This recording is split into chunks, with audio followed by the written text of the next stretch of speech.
Nachádzame sa pod jedným zo žilinských mostov, kde by sa podľa našich informácií mal vyskytovať sprejer.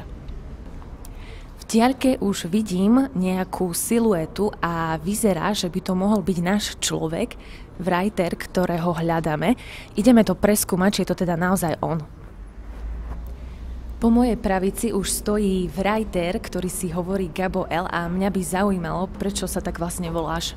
Tak vlastne moje meno vzniklo na základe toho, že Gabi sa mi zdalo trošku také suchopádne, no ale keď som tam pridal toto L-ko, že Gabi L, to mohlo odkazovať na Gabriela Archaniela, čo vlastne má súvisť s tým, že mám v tagu aj krídla, takže tak. Práve teraz nás Gabi L vedie na jeden zo svojich záťahov.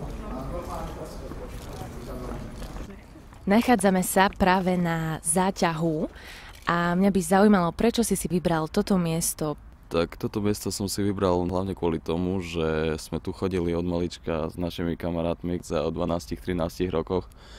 Kreslíme práve tu na tomto mieste, kde sme začínali spolu s kamošmi Jackie Mail a Lokálom.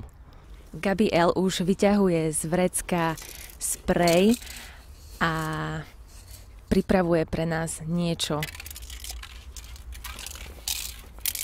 Tak je to vlastne tag Still Free Crew, čo vlastne znamená stále voľná skupina.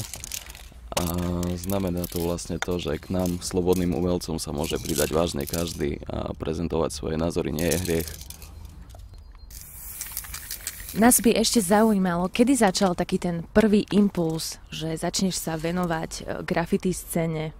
Prvý impuls začal vlastne tým, že som videl writerov, ktorí vlastne sprejovali tak ako v zahraničných médiách, skôr akože toto ma zaujímalo. No a rozmýšľal som nad tým, že prečo nepresadiť niečo také aj v našom meste, tu v Žiline. Koľko je vás v skupine? Tak akože momentálne v skupine, čo sa týka toho, tak sme traja writeri, no a jedno očko chodí s nami stále, čiže dáva bacha. To, čo robíš, je istý druh provokácie. Si myslíš, že to je provokácia a toto? To nie je ani trestná činnosť, proste je to iba náš život, je to prezentácia našich názorov. Myslíš, že čo práve tí ľudia, čo si tam vrajtovali v jaskyniach, že to bol tiež trestný čin, však tedy to úplne nikto neriešil a teraz je to v podstate toto isté. Takže stále si strážiš svoju anonymitu. Podstatou toho všetkého je, že moju tvár pozná iba úzky okruh ľudí, ale za to myšlienky sú rozsiaté po celom meste. Tak práve vlastne dokončujem posledné ťahy na mojom nápise Still Free Crew. Do piči, polícia! Stojte!